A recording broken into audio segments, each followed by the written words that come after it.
Yes, hi guys, hi, good evening. Good evening to you all. I hope I meet each and every one of you well. Yes, good evening, guys, good evening. Yes, let's see who and who are already in the studio. Yes, I know it is very late for some people from the other parts of the geographical locations around the whole world. Yes, I am yours and truly Frank Bello again. I am back with episode 111, sacred number 111 of the hashtag Bleeding Edge. Today, that the Lord has made, Tuesday, the ninth day of the 11th month of the year 2021. The time in London is 21:56 hours. I salute each and every one of you. Thank you all. Yes, not many people are expecting me to be in the house, but for some reasons, yes, those that will have to keep tab with me will have to be extremely smart. Yes, Wadike Eberechuku, good evening. Good morning to you where you are. Ife Nkem Nwobodo, that name is now ringing bell constantly. Absolutely. I hope you guys can hear me loud and clear. If you can hear me loud and clear, please, all of you that are right in the studio watching the live stream where you are, please just type in yes loud and clear. I want to check if all the sound system are working according to the plans we've got in store. Yes. Ife Nkem Nwobodo, good evening. You're watching the stream live from YouTube. Ade Somoju Akinboye, good morning to you where you're watching it. Bolatito Adenrito, yes, good evening to you. Narada Franklin, yes, very pleasant. Okay, you are already Wednesday. in Moscow, yes, because of the time difference. Yes, the time in London is 21:57 actually. 3 minutes to 10 o'clock London time. Yes, Alaja Folake Alawiye. Don't be mad at me. I've been extremely hooked up all day today trying to put yesterday. I've been putting all these presentations together, but I'm going to, as a matter of fact, just give you a very tiny, minute fraction of what I've been putting up, having sleepless nights since 3 days ago. Yes, and you're going to enjoy. Yeah, you are definitely going to enjoy because it's going to be cracky as well. Yeah, I'm trying to monitor the whole system right in front of me. I've got one, two, three, four, as you can appreciate. Yes, Narada Franklin, you said audio sound is good. Yes, thank you. Ife Ikem Wobodo, you said yes, loud and clear. So I am going to leave the system the way it is for now. Yes. Thank you all for tuning in. If you don't pass any comment, I won't be able to see you, and it is our norms that you have to acknowledge. I have to acknowledge you. I have to, establish your presence. Yes, a lot of people are usually very happy when it comes to that. I hope you guys, you see this. You see this. Look at that. Look at this. Look at that. Did you like that? See, it's a 3D, and I made that up myself. Optical 3D illusion with the cube of Liberty Media Communications flying from one end of the world to the other, and that's how you see the string going round. Yes, very creative. I'm pretty sure that you guys, you like it. I've made so many of that. Yeah. Yes. Right. Episode 111, 111 of the bleeding edge. It's what we want to talk about. Yes. And I assure you, this is an assurance, you're going to have a pretty jolly good time. And those that may miss, or those that will miss this broadcast, will blame themselves. Before we proceed into the hardcore of the stuff that we want to talk about today, let me show you this. The system, everything is working perfectly. I've tested everything before I came live. Do you remember black on black, Yoruba on Yoruba, Africans on Africans, and that the lives of any black man does not mean anything? And I attributed this back to the slave trade, the slave era. Slave. And then the second word that comes after slave is trade. And since slave trade, industrialization, and then a technological revolution, and now artificial intelligence, and the world keeps moving on and on. The European Union are talking about trade. America is talking about trade. China is talking about trade. Russia even wants their own fair share of the trade bargain across the globe. Where exactly does this leave the African continent? black on black, Yoruba on Yoruba, Africans on Africans. It does not matter. Black lives does not matter. You have to prove who you are, to be truthful, to be decent, to be honest,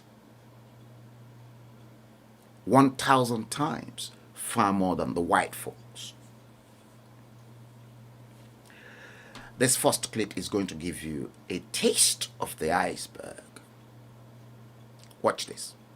You see, I respect the Western for one thing. For whatever resources that they came to extract from our continent, they did not put it in their pockets. They went to build their countries with it. And so they built the life of their great-great-grandchildren for the next 200 years. They have a system, they have a political system, a democratic system that is constituted within their countries.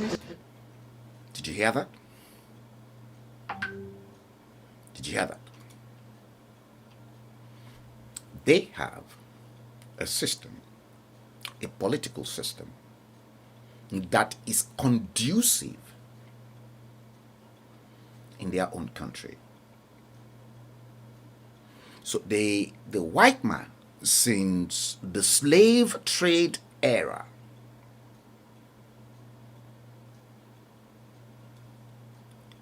were very smart. It's not that they're not smart. They're very smart. But you see,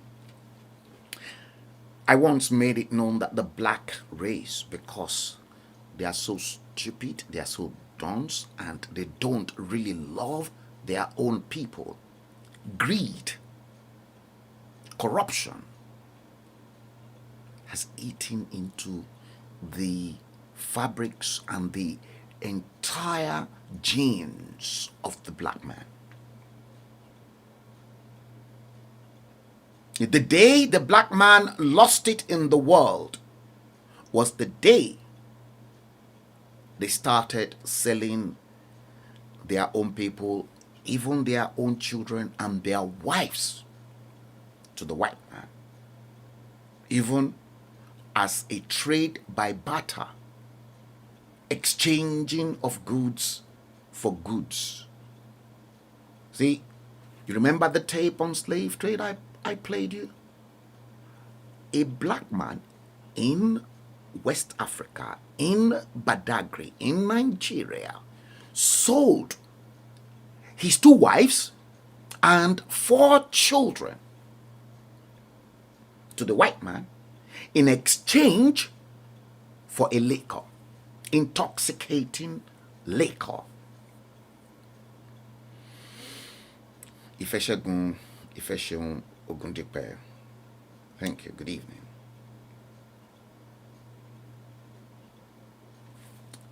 Let's listen to that. I'm going to rewind this. Pay special attention to it. Western for one thing. For whatever resources that they came to extract from our continent, they did not put it in their pockets. They went to build their countries with it. And so they built the life of their great-great-grandchildren for the next 200 years. They have a system, they have a political system, a democratic system that is constituted within their countries, and that protects them. That gives them benefits. That gives them incentives. Yeah. We, on the other hand, doesn't have the opportunity to go to another man's country to steal their gold, their oil, and come and build our continent. We already have the resources, but we haven't been able to acquire the world to work for us. We only bring the world to come and take from us. You see, there's a difference in wanting and needing. We only bring the world. Did you hear that? We only I don't know if Africa won. We only bring the world. Africans bring the world. Did you hear that? Let's go for it. Or needs. Because if it's them wanting, they already have.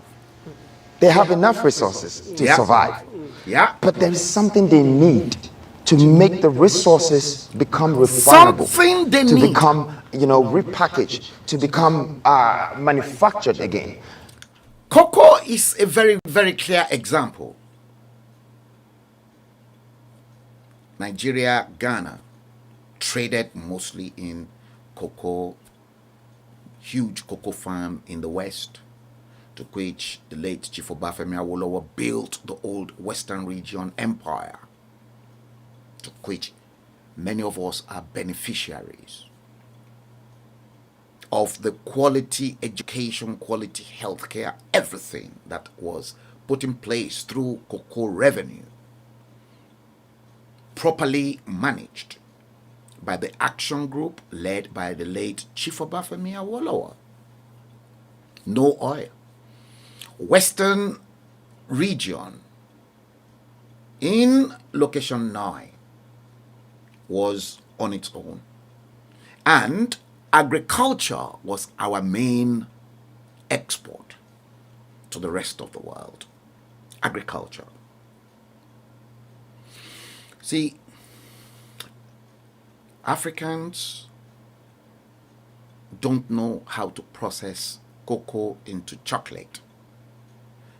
The white man, they've got the knowledge. They came. It's not that they stole, or it's not that they stole. They paid for the cocoa, perhaps at a price negotiated by them, because they've got the financial power. They dictate the price that they want to pay for your produce, because you cannot use that same produce to produce the high end of what they can produce. They've got the knowledge. So they came, trade, exchange money, pack your cocoa to the Western world, process the cocoa into different brands of chocolates for their own people. They consume more cocoa. They don't grow cocoa. But guess what? Then they sell the cocoa back to you at a price that is expensive, far more than how much they bought your cocoa from you, because you don't have any skills in processing the cocoa to make chocolate and many of the byproducts of that precious fruit. Darani Jojuwon, good evening. That is exactly what this gentleman is trying to say. Let's listen. That is the energy to be able to put plants, to be able to manufacture, create hubs, industrialization, petrochemical clusters, to recycle your own petrochemicals and create energy to sustain your industrial development. For me, I call this education. Education. Some people might call it work, but you don't need to go to university. Education. Make no mistakes. The key component of what I have been advocating and why I have been fighting all those moronic elements across the nooks and crannies of Africa who called themselves shithole politicians is that they failed woefully. Failed completely to educate Africans. Have they got the gumption, those 4 leaders, till the current leaders? They should have, pat things with the white man. Okay, yes, some did, because the Western education subsequently came to certain parts of Africa through either the French colony, the English colony, the German colony, the Americans, and the rest of it. Subsequently came. But let's look at what he's got to say. Education, education, education. Listen. To get degrees to survive, you need to really learn what is around your surrounding, how you can make the best out of it. Correct. That is education. Yeah. Africans need to be educated by their own resources, by their own tradition, Correct. by their own culture, Correct. by their own state governance. Correct. It shouldn't be from the Western. It shouldn't be from Asia. It shouldn't be from anywhere else. If anybody visited Africa, it's because they are coming to congratulate us for how well we have built our nations and our continent, not because they found out that there's gold and oil here, so they're coming to take their share. This is the change that we are asking for the youth of today. This is the revolutionary movement we're talking about. We don't have a fight with anybody. We're not fighting with our fathers, with our leaders. We're just saying that, look, we want to change because we're thinking the lives of the Western for the future of our children's children and our race and our culture to be respected. Correct. Now, let's come back onto it. Did you hear that? Now, I'm going to show you this. See, education, education, education, education. I want you to please look at this. I need to, as a matter of fact, bring it in. Yes, from there. I want you to look at this. Okay? Let me set this up properly for you so that you can see this clearly. Okay? Now, education, education, education, education. Paramount. Now, watch this. You see that man? Did you see that man? Yes. That man you are looking in front of your screen, I'll tell you. That is a man called Alhaji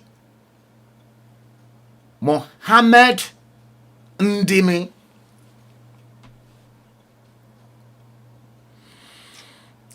This guy called Alhaji Mohammed Endemic is a Borno state billionaire. Not that any kind of source of wealth can be attached to this man, because all of them are political jobbers who stole and continue to steal. And that stealing is non-stoppable by this bloody shithole who call themselves elite leaders in a hopeless, ludicrous contraption called Nigeria.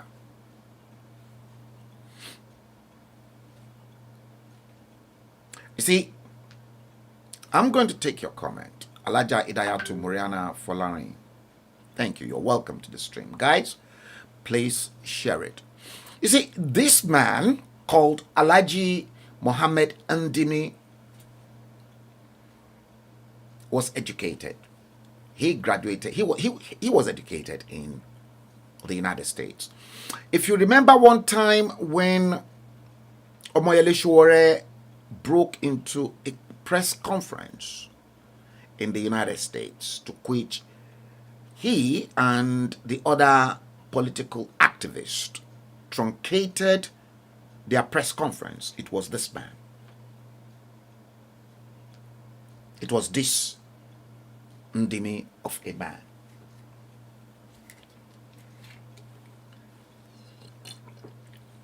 Sorry, I needed to put some water into my mouth.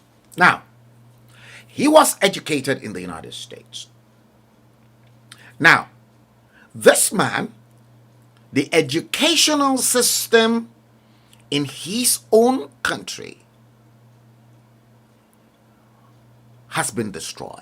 Completely out of this world. Shamble. Nothing to be proud of. You see, to me, these bloody moronic leaders deliberately took history out of the curriculum because posterity will never judge them right. That's why they refuse to educate their children in the same useless contraption that they continue to loot the treasury and the resources. This man's two daughters graduated in the United States, and guess what happened? These moronic elements to which the children are probably proud of him, not knowing that their father is a thief, an armed robber who's dipped his hands into what should have been used to educate every child in that country. They're probably saying, "Oh, Daddy, you are the greatest dad in the surface of the planet."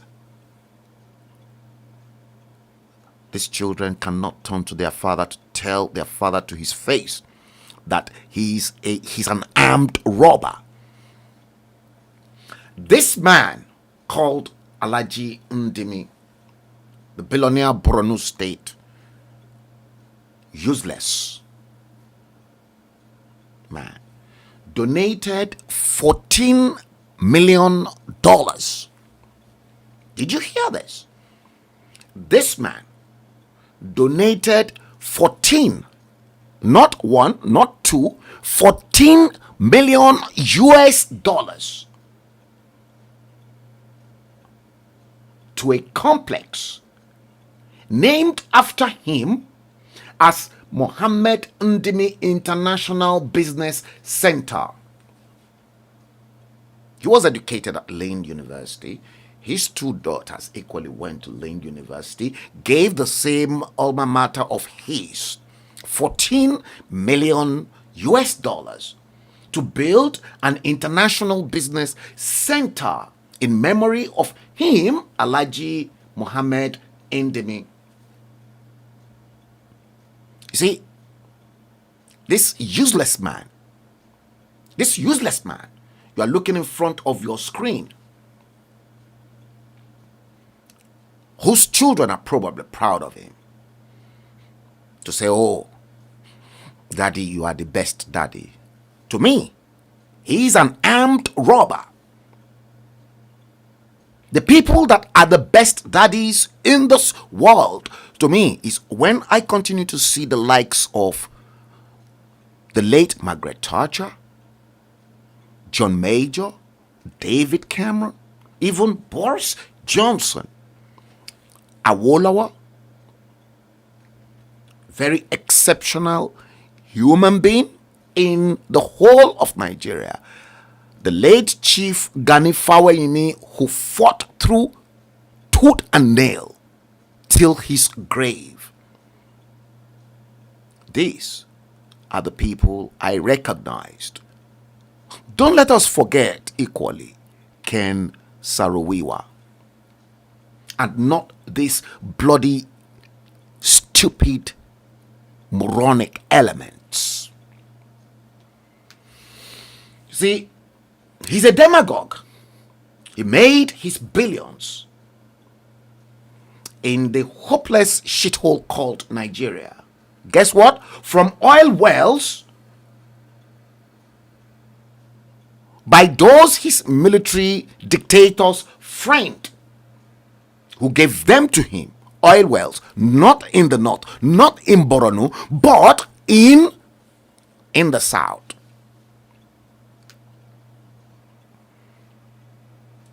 I'm just starting. That's why I said a lot of people will blame themselves later on if they discovered that I was live. It's always good to do this impromptu. You see, they are watching me, so they don't know when I'll come live as well. So it's a cat and mouse game between myself and them, those Dambo robbers. You see, this man you're looking in front of your screen who gave Lynn University in Florida 14 million US dollars. He's the CEO of Oriental Oil. That's his oil company in Nigeria. Oriental Oil. Oriental Oil and Gas. And he's reported, guess what? This man is reported as the 10th richest billionaire in Nigeria. Now, you might probably say, why am I even touching on this? You see, this motherfucker, this scumbag, gave that staggering amount of money to a university that does not even care, that does not even need such funding, because they are well funded.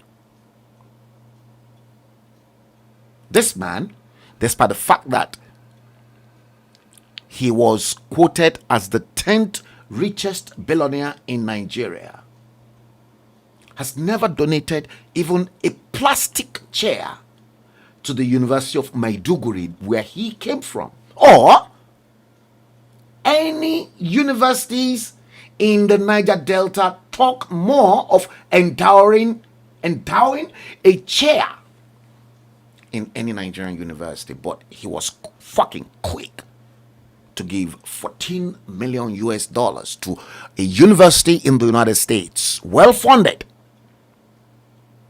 whose students came all the way from all over the nooks and crannies of the world, and to which they pay exorbitantly to get their children educated there.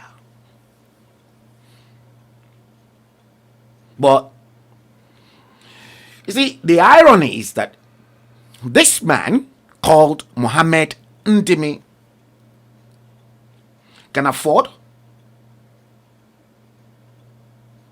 to donate $14 million for a complex to a university in the United States, which, by the way, does not even need such gesture from him. See, in Nigeria today, in the same Borno state, there are several thousands, I repeat, several thousands of internally displaced people in Borno state. He stole? Okay.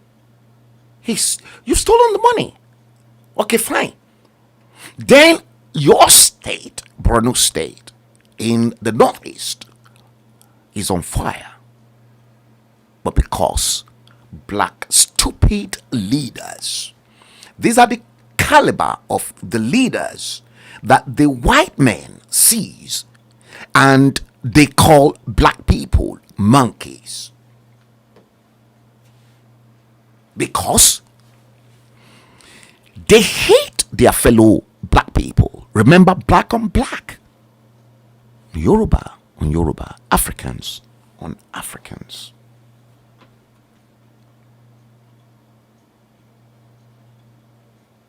Remember, this is why I said to you guys, it's going to be a little bit tough and nasty. Some people definitely will miss this, but they'll watch it when they are back up. Yes, I know they'll watch it. The next one I want to show you, because I came here the last time and we were talking about the collapse structure in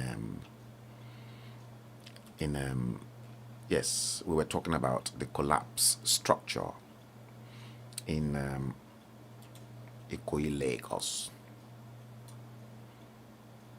I want to show you something. Yeah, let me show you that. Because it seems Rere Tinunu already. Did you hear that? Rere Utinunu. Rere Tinunu, if you understand Yoruba. I got this in. Look at this. I got that in.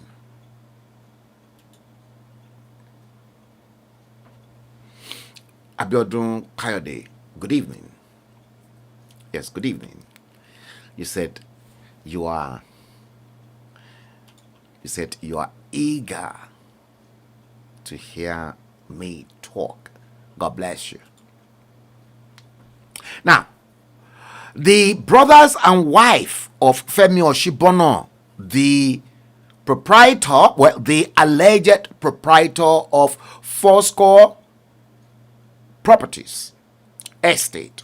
So the brothers and the wife of Femi Oshibono are already fighting over access to his bank details.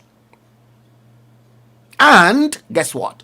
The keys to all his expensive vehicles. I'm reading it. It's not that I am making it up. Just as you guys can see. This is despite the fact that the man has a wife, yes, 4 kids. But you know the score in Nigeria. You see, the man, Femi Oshibono, has got a wife and 4 kids. His body is yet to be buried because investigation is still ongoing. His body is yet to be buried, but already the families are already locked up or hooked up, and they're already fighting themselves over his properties. His wife was at the site yesterday shouting at Femi Oshibono's brothers. But this writer then said, I think there are loads of cash in Femi Oshibono's house. Late owner's wife and brothers reportedly in a mess. They are in a mess, brawl over his money and his assets. You see? Now, if we go back into what the first man, let's go back into what the first clip I played you guys was all about. See, education.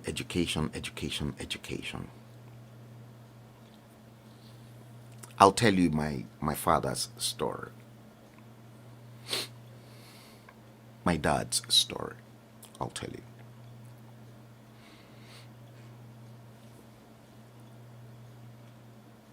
See, when we were children, ZAB said emphatically that he won't leave any money or any property for us.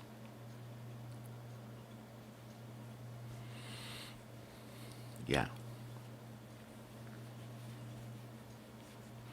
I once told some people a few years ago, my dad said emphatically that he won't leave any money or property, landed properties for us.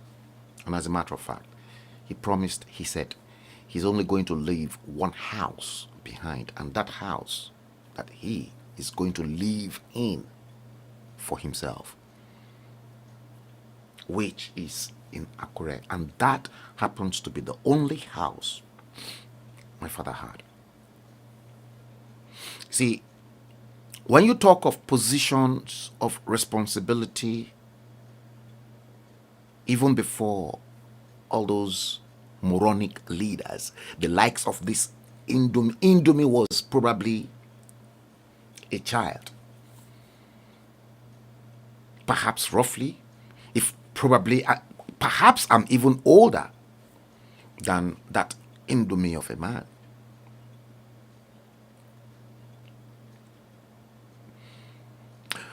Now, in the 50s, my late dad, as the chief town planning officer for the whole Federation of Nigeria under the British colony, was in a better position to acquire any land he wanted in the entire Nigeria, but he never did.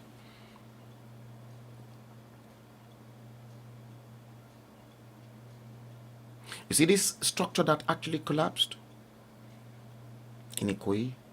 When my dad was at the PWD as the chief town planning officer for the whole federation in the 50s, right up to 1964, till he came back to Liverpool University for his postgraduate degree in civil engineering and design. Let me tell you, he said what he owed each and every one of us, he will give. And that is education, education, education. He did. And guess what? When my father died in 1986, 13th of February 1986, it was on a Friday I'll never forget in my life. Because that was the day I lost a gem in my life. And I was even rocking in Lagos, not knowing that he passed away. But they were unable to bury him because they couldn't get hold of me. All my other siblings are here.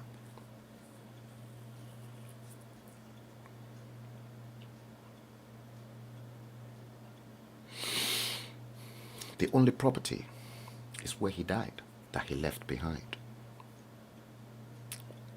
We never knew that our father, whilst he was in the civil service, even took out a mortgage from the Federal Mortgage Bank to build his house.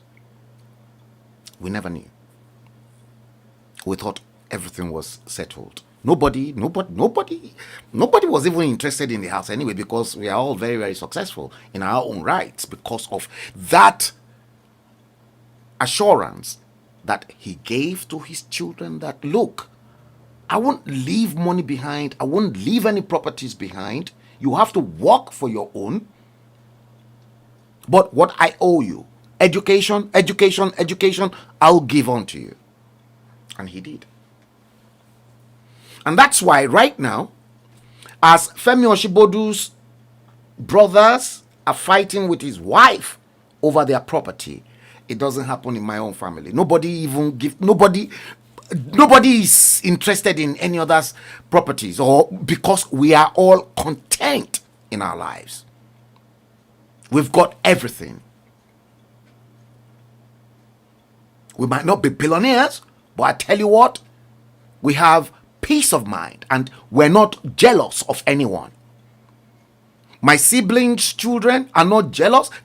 Everybody's equal because everyone are all educated. The same way our father educated us, we educated our own offsprings as well. So nobody's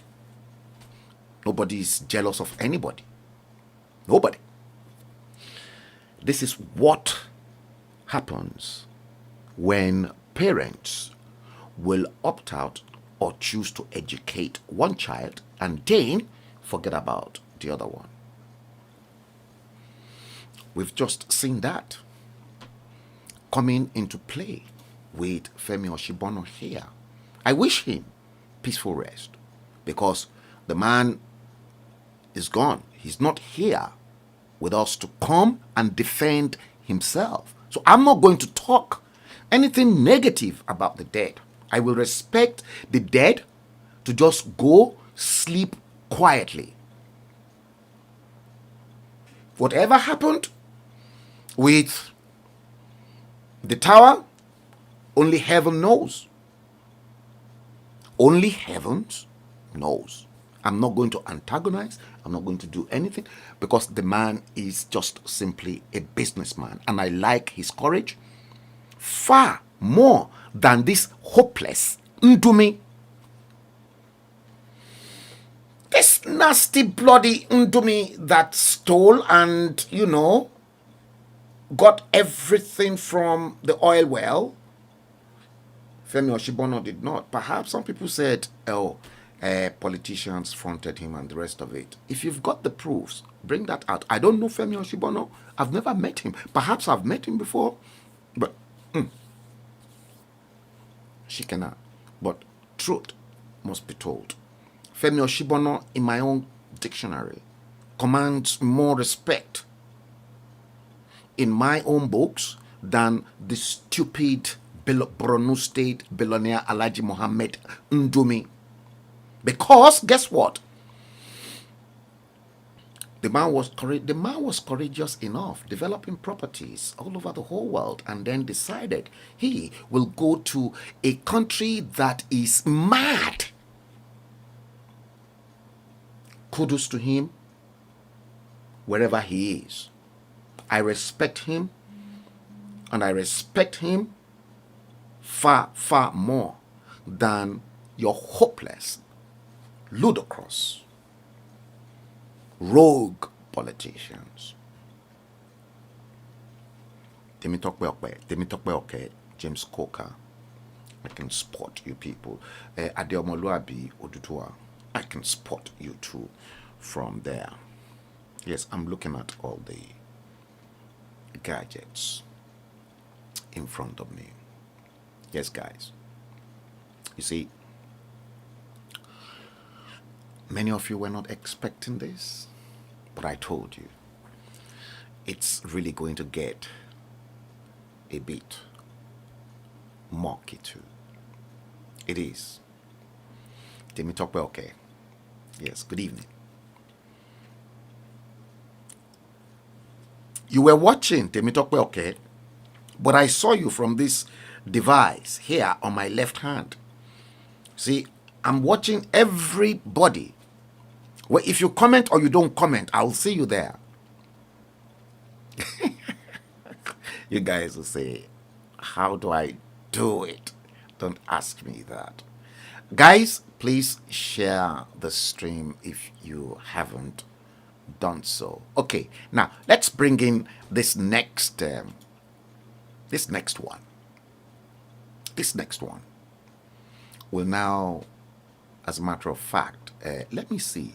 Should we, let's do this. Shall we? Let's do this. Let's do this. Oh dear.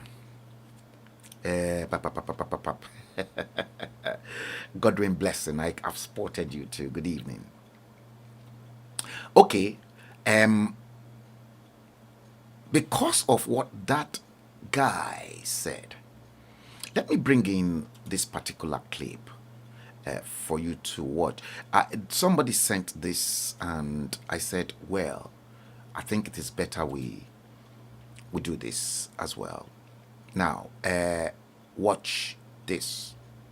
Please give me 4 names of corrupt countries in Africa. Okay, Papa. Kenya. Okay. Take Kenya, ba? Yes, Papa. Okay. Togo. Togo. Yes, Papa. Togo. Togo. Yes. Ghana. Ghana. Yes, Papa. Ghana too follow. Yes, Papa. Okay. Congo. You hear that? Congo. Yes, Papa. What about Nigeria? No, na Papa. When counting sinners, you don't count Satan. Tamuno. China Kuba.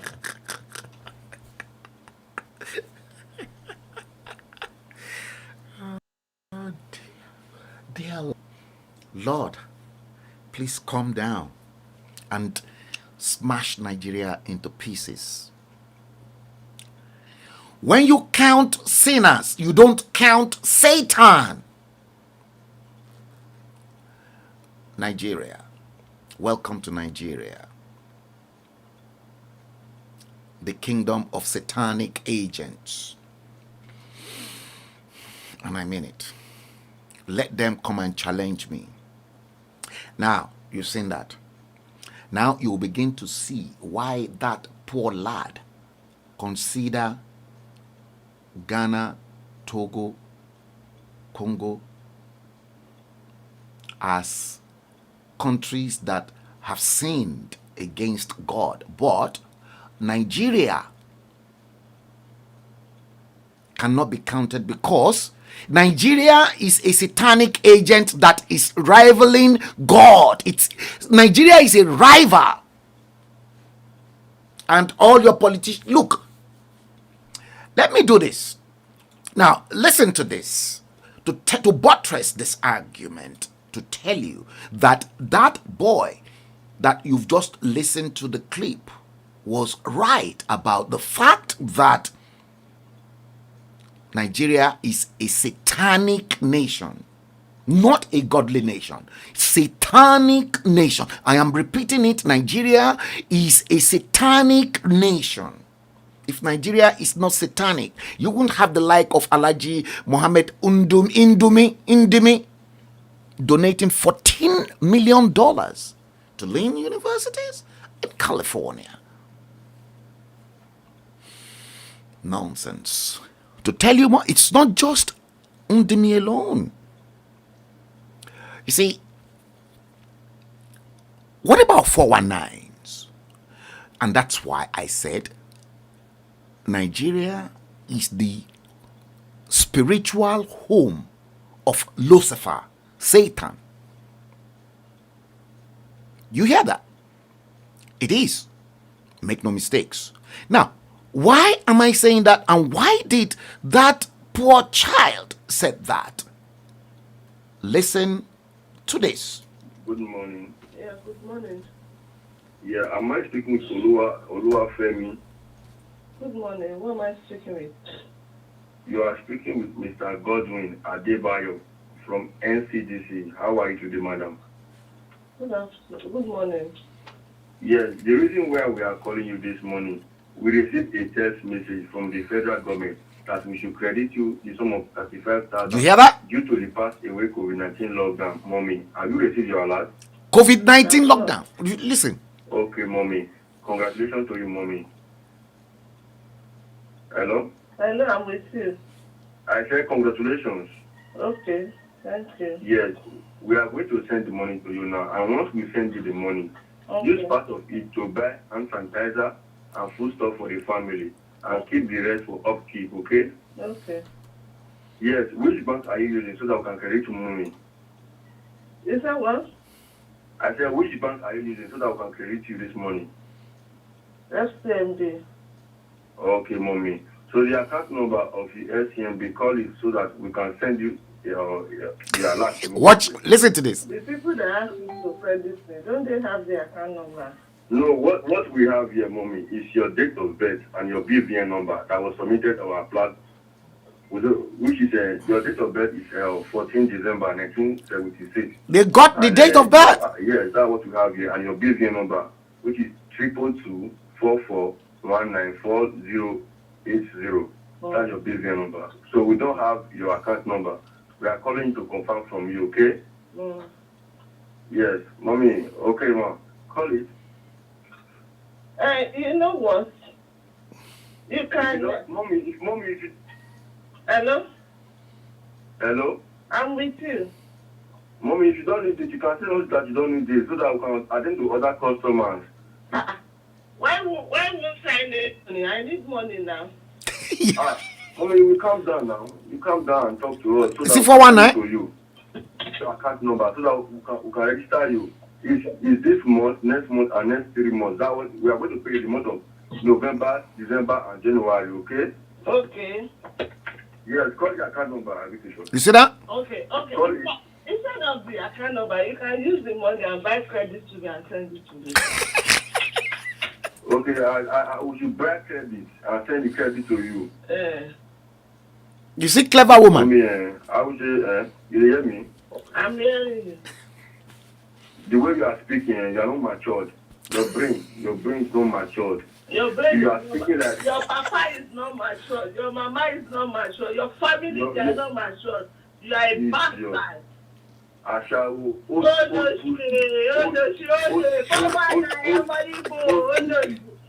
away. You Asaya.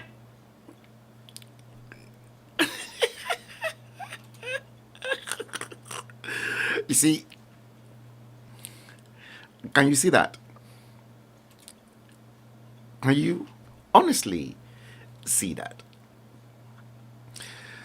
See, we were talking about the fact that Alhaji Mohammed Endemic donated $14 million to an institution, an educational institution, a university in Florida that does not want it, that does not need the $14 million. See, University of Nigeria, Nsukka, is in shambles. Let me see if I can bring that in. Let's see if we can bring UNN in. I think I know where it is actually.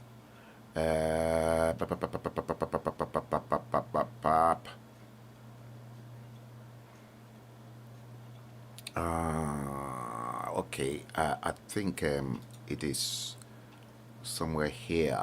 Let me see, because I changed all these folders around.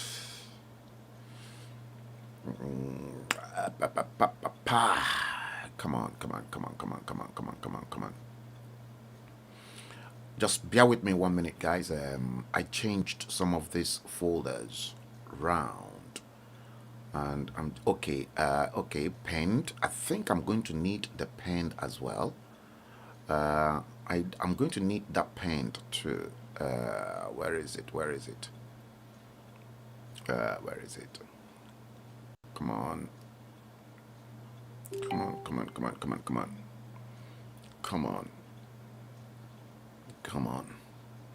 Yeah, sorry about that. Somebody's trying to communicate with me in location 9 as I am streaming. Okay, not that one. Not that one. Not that one. Not that one. Not that one. Not that one. Not that one. Not that one. Not that one. Not that one. Not that one.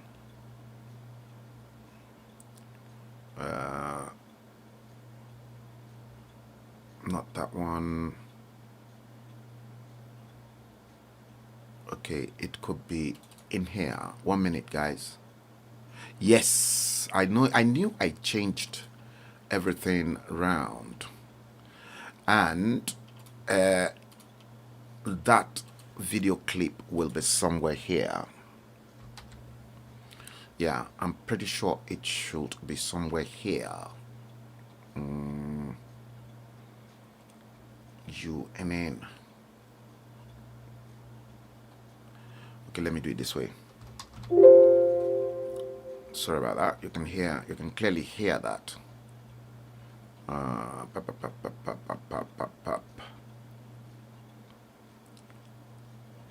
Oh, it is you. Yeah, it is you now. Okay. Okay, guys, actually just mixed everything around. Let me bring in the next clip for you. so that we can quickly just talk about that. Remember that particular clip from that Ghana man that says education, education, education, because a lot of our people are illiterates, and because they are illiterates, you see, they've taken their pride away from them. Rather than educate them, education's been taken away from them. Now watch what this guy has got to say. Watch it. For Eldorado during election. Except, of course, you'll be Supreme Court governor and not call anybody name. It is easy to point accusing fingers at others but ourselves. But believe me, we all contributed to the rot called Nigeria. Nobody destroyed Nigeria but you and I. Yes. The day it benefits you and your person, then na God. Otherwise, it is not good enough. If it must be better, we must use the same standard and measures we use for others for ourselves. Otherwise, this house will fall on us all, including those cutting down the legs now through banditry, kidnapping, ransom, killing, burning of police stations, etc. I hope we understand and should let our people know also that it is the Igbo politician in collaboration with some of their traditional institutions in that region that underdevelop and are still destroying Igbo land when they put money made for public funds in their pockets. Yeah. The average Yoruba man should be aware that it's the Yoruba politicians and the money meant for public funds will end up in their individual pockets. Now, let us be truthful to ourselves. Let us be honest to ourselves. Ladies and gentlemen, let us be truthful to ourselves. Let us be honest with ourselves. Is it the white man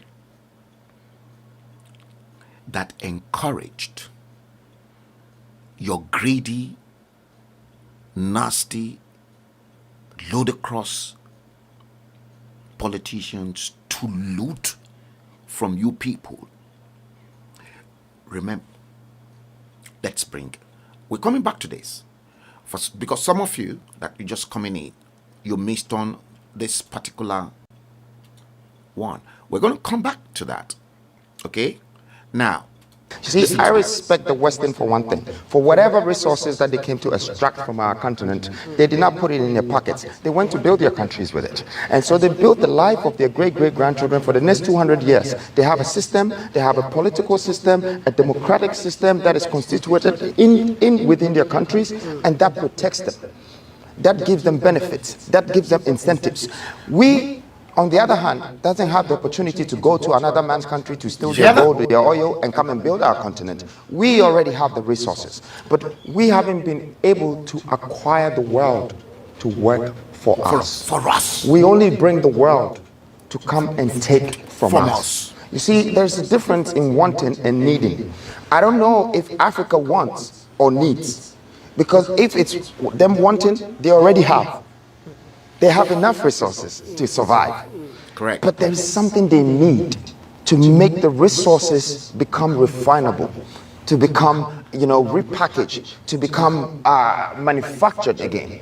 That is the energy to be able to put plants, to be able to manufacture, create hubs, industrialization, petrochemical clusters, to recycle your own petrochemicals and create energy to sustain your industrial development. For me, I call this education.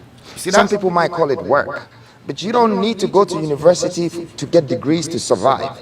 You need to really learn what is around your surrounding, how you can make the best out of it. That is education. What else can we say? Now, let's bring in the previous clip that we were analyzing. Here we are. It's on your screen. For Eldorado during election. Except, of course, you'll be Supreme Court governor and not call anybody name. It is easy to point accusing fingers at others but ourselves. But believe me, we all contributed to the rot called Nigeria. Nobody destroyed Nigeria but you and I. Yes. The day it benefits you and your person, then na God. Otherwise, it is not good enough. If it must be better, we must use the same standard and measures we use for others for ourselves. Otherwise, this house will fall on us all, including those cutting down the legs now through banditry, kidnapping, ransom, killing, burning of police stations, etc. I hope we understand and should let our people know also that it is the Igbo politician in collaboration with some of their traditional institutions in that region that underdeveloped and are still destroying Igbo land. Correct. When they put money made for public funds in their pockets. Yeah. The average Yoruba man should be aware that it's the Yoruba politicians and their allies, all black people, whom they celebrate every day, that have consistently made life unbearable for Yorubas in their land despite the abundance.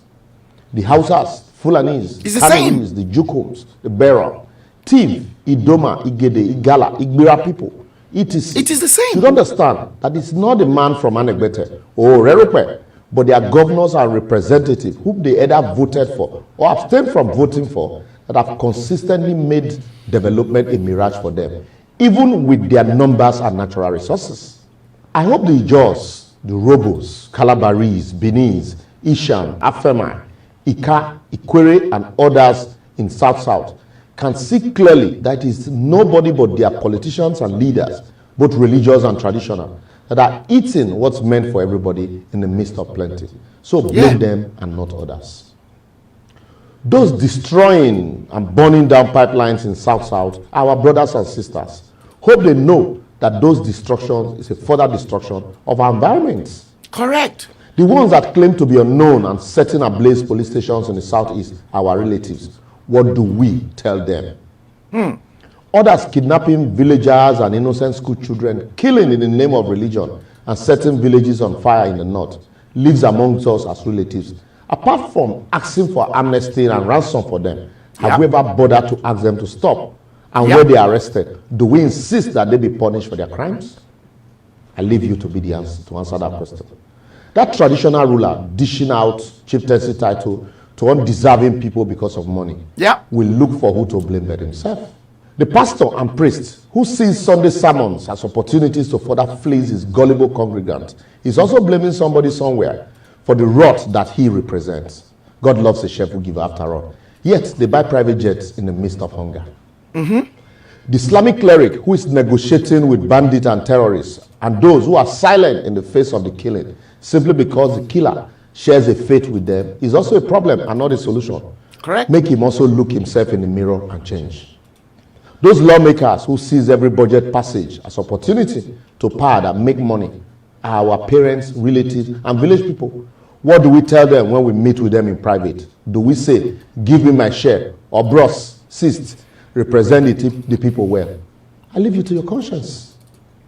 You parents that refuse to imbibe morals in your kids, those young boys destroying rail tracks, students cheating in exam hall, you contractor who over-invoice price, and yet do a shoddy job. And those of you that destroy public properties, claiming there's a protest. You trader that increase price unreasonably because there are no checks. You landlord increasing your rent arbitrarily. You security personnel, police, army, navy, air force, and even private security outfit, killing defenseless people and not behaving contrary to your oath of office. You lawyer defending political thief even when you know the truth. And the judge collecting money to pervert justice. The medical doctor selling public drugs in his private hospital. The civil servant who is nothing but evil servant.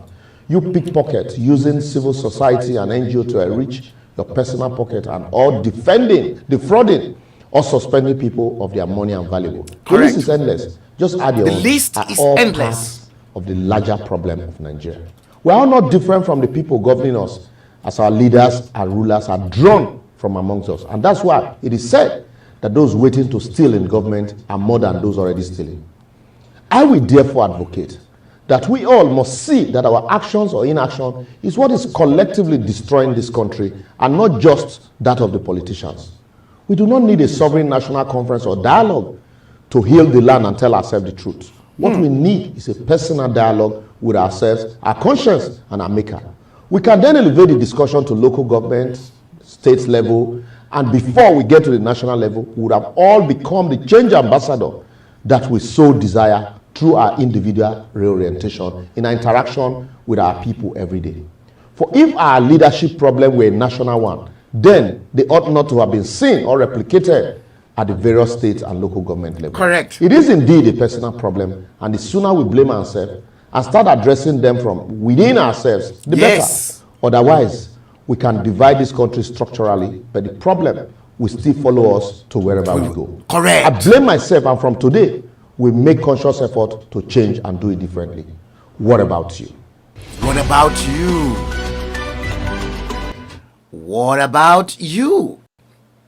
What about you? What about you? That is the biggest question. What about you? Now, this next, what about you? Black on black. Africans on Africans. Yorubas on Yorubas. What about you? Where are you? Where are you? Yes, where are you?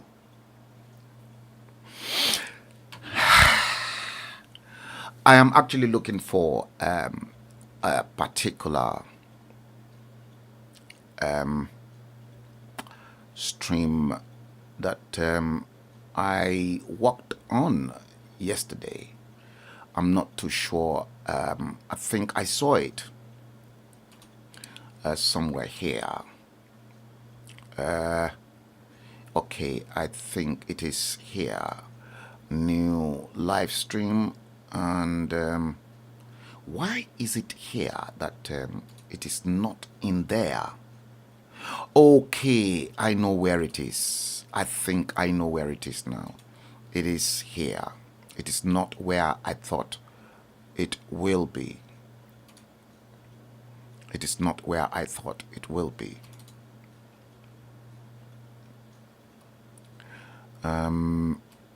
Sorry, guys. Let me see this. Okay. I think it should be here, actually. No. I worked on it yesterday with the hope that, yes, it is going to, I'm going to use the material today. Let me go back to where it is here. Okay. This PC, okay. Move out, MP4. So why is it not? Okay, this is what I'm going to do, guys. I am going to actually play this from the media player, okay? If this is the case, then I'm afraid, I'm afraid this is what I am going to do.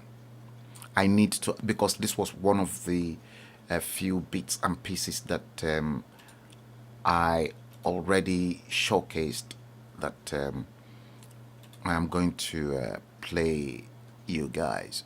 Now let me bring in Windows Capture. Where is it?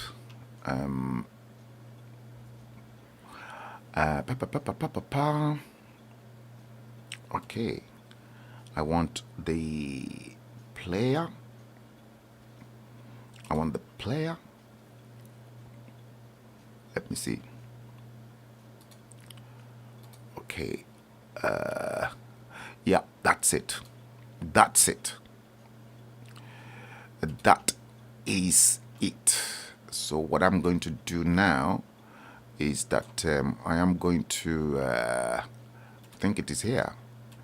Okay, so let me get this. Yeah, I need to actually get this on. Okay. Yeah, I think I can actually share the browser as well from, yeah, I think I can actually share the browser from the studio.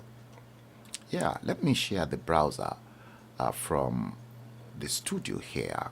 Yeah, I can share it actually from the studio here. Yeah, that's it. Now that's it. Yeah, I forgot that technology is right there. Okay, now guys, I'm ready to kick this off for you now. Okay.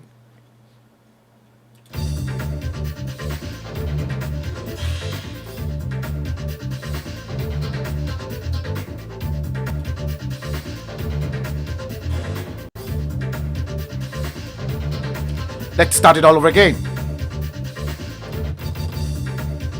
Yeah, we start it all over again.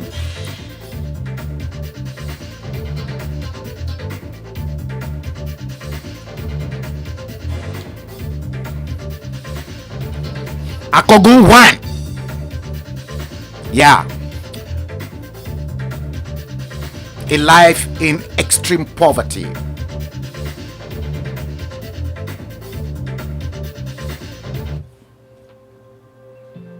Look at. This is Joshua. He's hungry. Today, he's not eaten any food. Literally nothing. He's not just hungry, he's starving. Yes. In all reality, Joshua will die of hunger-related disease. In Africa. Maybe not today, but not that too long in the future. He'll join the other 11,000 children who died. This is a white man in Africa, and they've got leaders. Hold on. Listen to what he's got to say. Where there is no food. Literally, a 5-minute walk up this hill, there's a small supermarket where you can buy as much food as you really want or would need. Joshua's issue is that he's an orphan. His guardian neighbor is trying to raise her own 3 children by herself and then also look after Joshua and his little sister. But she has no job. How do you put food in the belly of your own children, let alone your dead neighbor's children? She tries, but what's her chances? She's got no education, she's got no unemployment benefits, she's got no social security. It's not that she's fallen through the cracks of the system, there is no system. She literally has no way to put food in Africa. into Joshua's belly.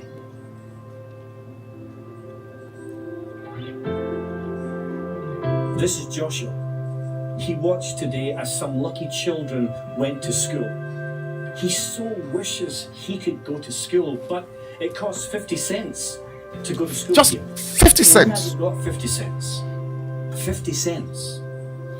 He's not alone. Most people in this slum, they live on $1 or $2 a day.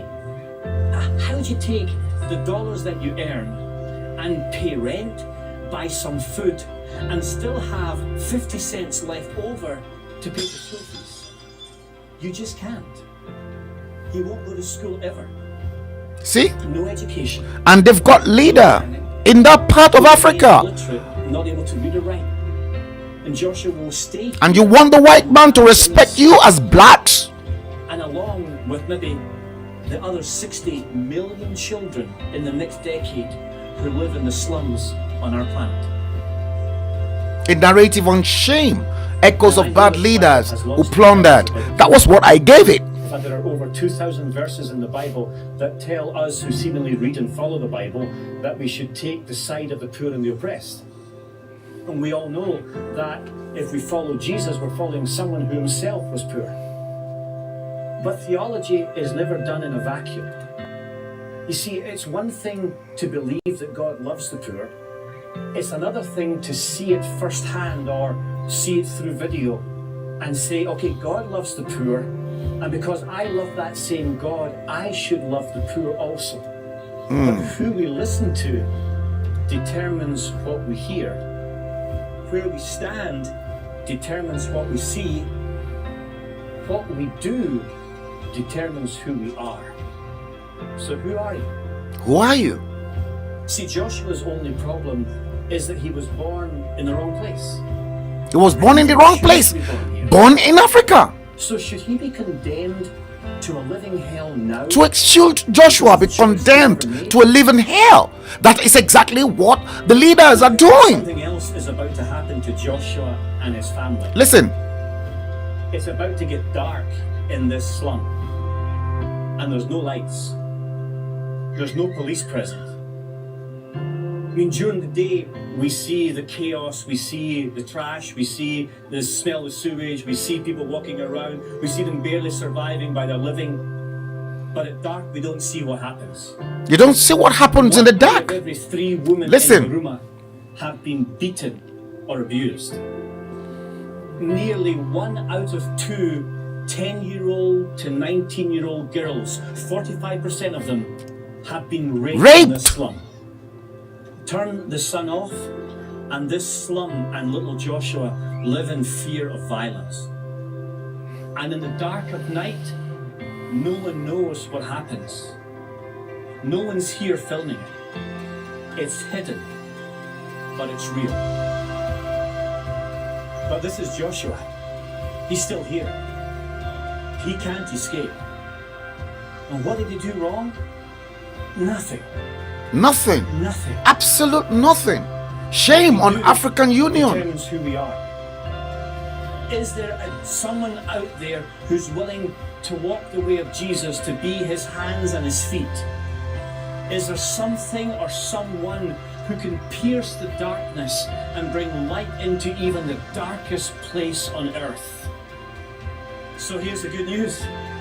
There are some incredible people who live in this slum who are walking the way of Jesus to help Joshua, to give him food, to give him a safe place to grow up, an education to empower him.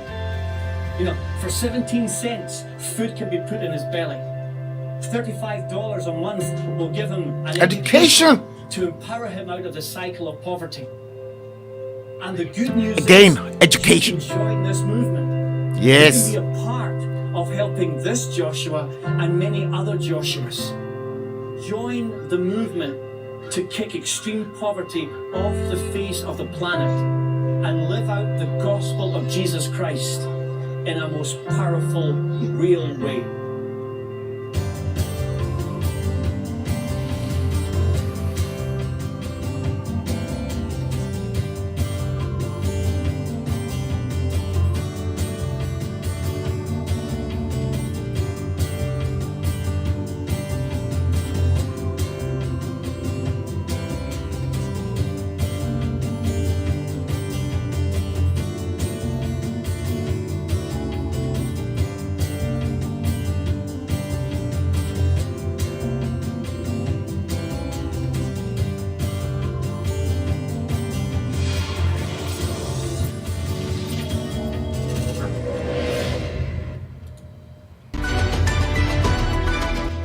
Yes, guys.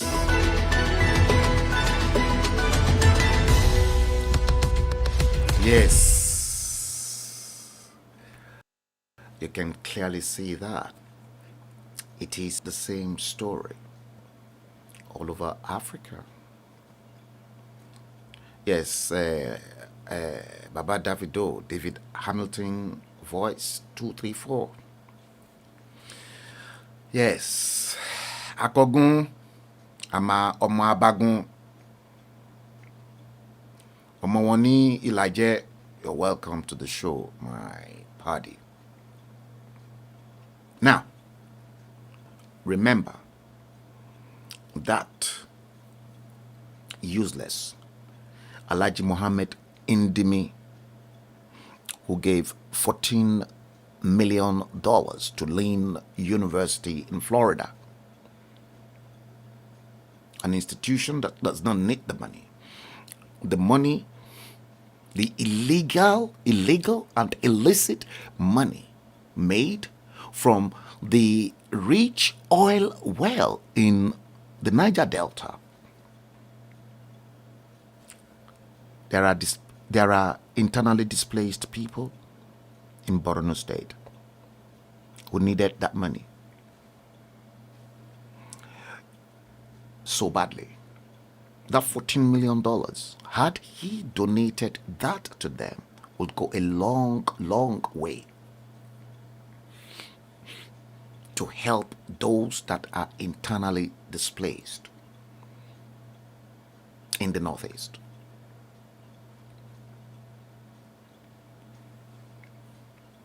See, I'm not sorry for all these moronic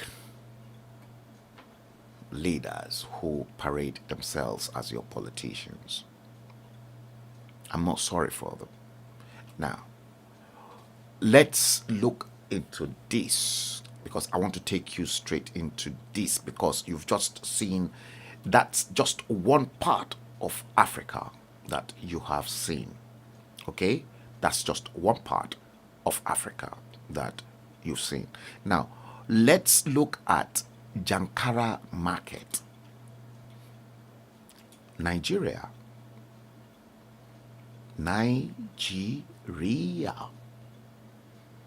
61 years after independence. Watch this.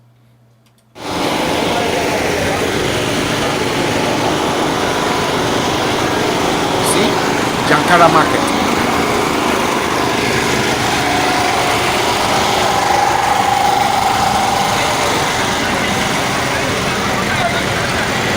Police station. See? Jankara Market.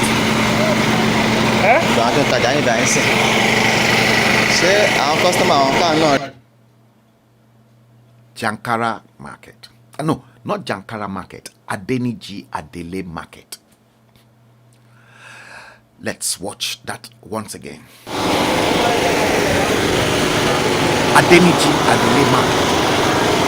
Nigeria, 61 bloody odd years after independence. Look at Adeniji Adele Market. Police station. Oh, police station.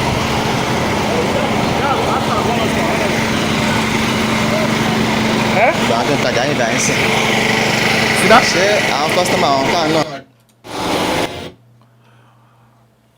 Adeniji Adele Market, Lagos Island. Welcome to the black race. You think you've seen it all? Now, this one is all about a police officer and the men from the Nigerian army fighting themselves over, guess what? Bribe.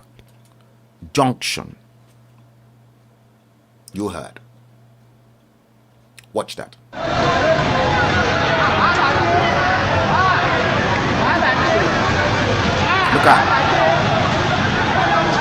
Look at police and the army. Look at them.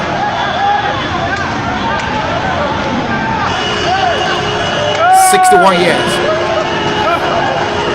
See them? Those are the people you expect they will protect you as citizen in a hopeless shithole Africa, Nigeria for that matter. Look at that. Look at the army. Look at that soldier. You see them? Look at.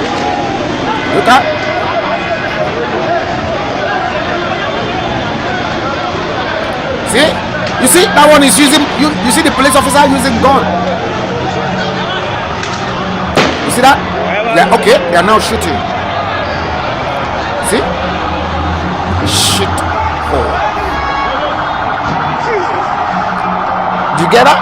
Shit hole. When Trump said you are shit hole, you thought it was a joke. No, this ain't a joke, man. You see that? Police and the soldier, the army. Look at that.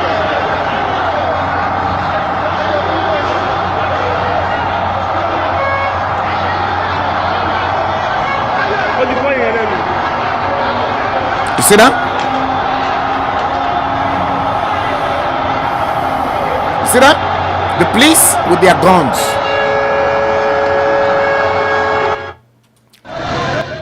Yeah. That's right. Adad, you're watching the stream on YouTube. You said, ha, ha, ha. Yeah. 61 years after independence. 61 years after independence. So one of the greatest one that actually came to me, and I was really fascinated again today. Let me just honestly tell you guys, it's this baby female talking drama. I was very, very fascinated with this baby. And see, this is raw talent. This is pure talent. Look, enjoy this one. Look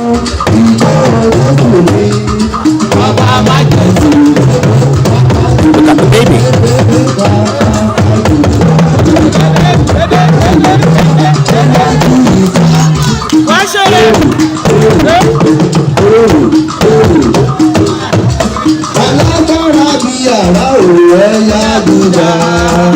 Can you see? The baby girl. See? That's her talent.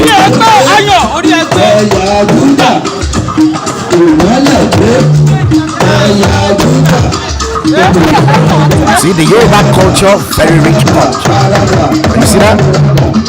Talking drum. And that baby, see, commanding that talking drum. You will know definitely she was born into a family of Ayon drummers.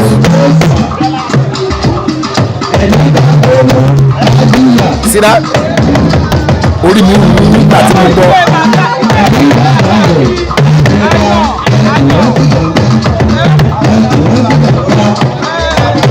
See? These are, see, if you've got the Nigerian Council of Arts, see, such a brilliant baby, the system should be able to tap into that special gift and then uplift her. But you've got a shithole, people running your government. Imagine if this girl was to be in England and she's beating the drums like this, she will be taken to beat the drums for the queen. See that?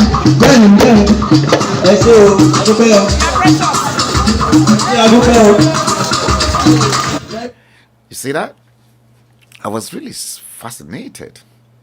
Yes, my culture as a very proud conservative Yoruba man is a very rich culture. Very, very rich. See, I am undiluted, 100% pure-blooded. See, we've been on for some time, not as long as Akogun's stream. Akogun stream a long time. Yes, I've been on an hour 36 minutes, streaming live to you all the way from London. Episode 111 of The Bleeding Edge is what we're talking about. Today, well, we've gone, it is still the 9th day, Tuesday the 9th day of the 11th month of 2021. Yeah, we are fast approaching midnight. I know Narada Franklin host time in Moscow is 3 hours. I think it is 4 hours now, actually. So he must be in bed. I'm not expecting many of you to be still awake, but many can still re-watch the broadcast when they wake up. Now, because I like to bring this to a quick stop, and then we carry on tomorrow with episode 112 of The Bleeding Edge. Now, before we go to crown our stream today, look at 61 years of independence in Nigeria. Now, this next clip that I'm about to bring onto your screen, I titled this The Bariga Slum in Lagos. And Bola Ahmed Tinubu ruled that country for a 2 terms of 8 years from 1999. Fashola came after him, another 2 terms of 8 years, making 16.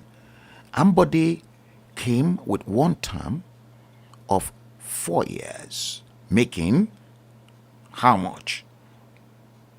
20 years. And now, after Ambode, Sanwo-Olu is now on his 3rd year, 23 years. So we are fast approaching 24 years of active democratic activities in Nigeria. But this is the reality on ground in Bariga as of today. Ladies and gentlemen, welcome to Lagos. Lagos, Bariga. Welcome to Bariga, the most beautiful and richest community in Lagos State, Nigeria. This is where I live, with many other children like me. I am Moses, and I am 15 years old. For children like me in this area, this place has become our home. It is called the Seaside Cottage Theatre. Seaside Cottage Theatre. Did you hear that? I used to be a stubborn boy, then before I joined the theatre group, and now for dance has transformed my life. That has helped me change a lot of things. My parents never wanted me to be a dancer because they think dancers are people who doesn't have future, who doesn't have anything to do in life. And for me, I think dance for me is just dance is a word on its own. And a word where you see, I joined the Footsteps of David Art Academy in 2014 when I was. You see, in England, in fact, not only in England, in the entire United Kingdom of Great Britain and Northern Ireland, let me tell you emphatically that there is the Arts Council that is fully responsible for discovering different talents from different fields in the arts. The Arts Council in England. In fact, it is not only limited to England. Many of you perhaps don't realize that those days when King Sunny Ade will come over to play for us in London at the Barbican Centre in the City of London, it is the Arts Council in England that sponsor that particular edition through a friend that I know very well, B. Adekwegba. So Sunny Ade cannot just come over to England to just come and play like the other musicians who say they want to play this, no, unless it is a special engagement. Maybe a rich person wants King Sunny Ade, maybe there is a rich man's wedding here in this country and they want King Sunny Ade to come and play. And with such, because I've seen such a thing happen when Erelu Kuti's son married many years ago. Yes, I think I remember. Prince Bola Ajibola was our High Commissioner in England at the time. Yeah, let me bring myself into the studio. Yes, Prince Bola Ajibola was our High Commissioner to the courts of St. James's at the time. And I remember that KSA was actually flown in to entertain the guests, and it was a big, massive hall that was used at Camden Town. I think it was Camden Town Hall that they used as at that time. But for King Sunny Ade to come and play, it is always the responsibility of the Arts Council in England. See, here we've got these boys. The money that should have been allocated for catering for such arts ended up in the pockets of many people that does not even give a toss, who doesn't give a damn about this kind of individuals. Let's listen. 8 years old. Dance has taken me to a lot of places in Europe. I've been to France, I've been to Germany, I've been to Switzerland, I've been to Dubai, I've been to Turkey. I've performed for the President of France, Emmanuel Macron, and President of Germany, Gachin Kwak, when he came to Nigeria, and different countries. The thing I love the most in the countries I've been to is the environment, their manner of approach, and the love they generate, their vibes. But he still lives in the Bariga slum. Everything. He's traveled around the world, but he still lives in the Bariga slum. It's not like when I'm eating eba and egusi. Since I've joined the Footprint of David, I've been able to get myself in a better position. I've been able to be bold, I've been able to be strong, I've been able to be smart.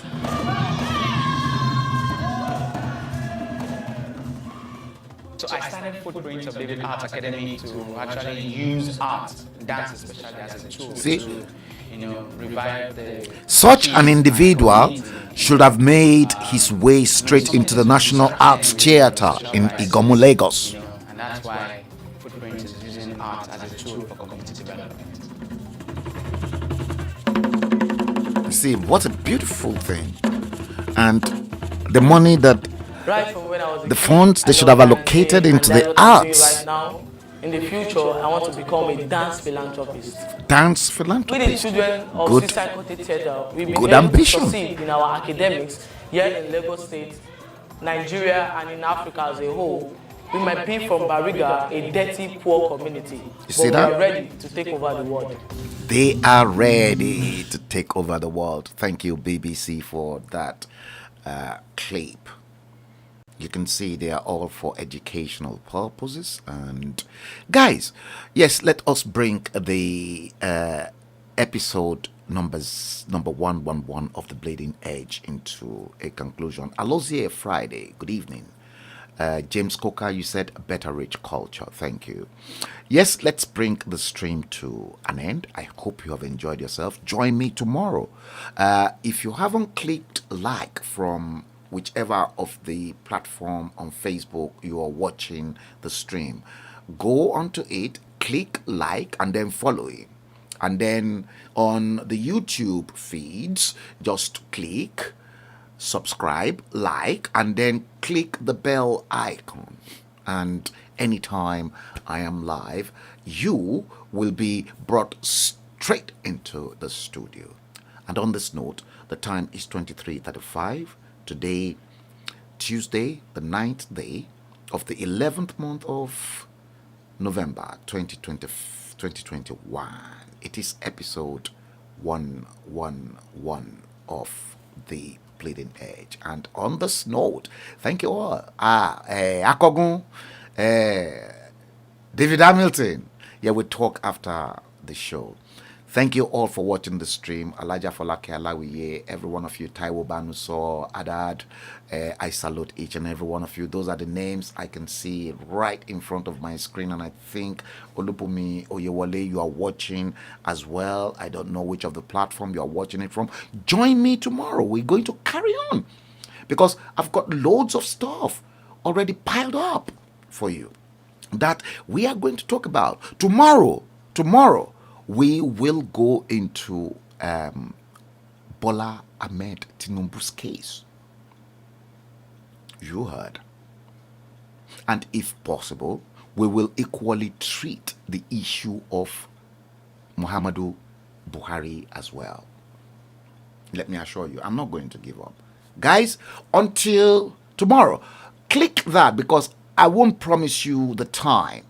There's no time because sometimes events can override my time and my schedule. Tomorrow, I know for a fact that I need to call somebody very, very urgently, 1 o'clock. And that person, that one is 1. It must not be 1 minute after 1. So I will call that person a minute to 1 o'clock because that person is pure Englishman. So thank you all, guys, for watching this stream today. Let's bring it to an end and you join me tomorrow. Until that time, take good care of yourselves and good night. Have a sweet dreams and God bless you all. Love you all. Thank you. Good night.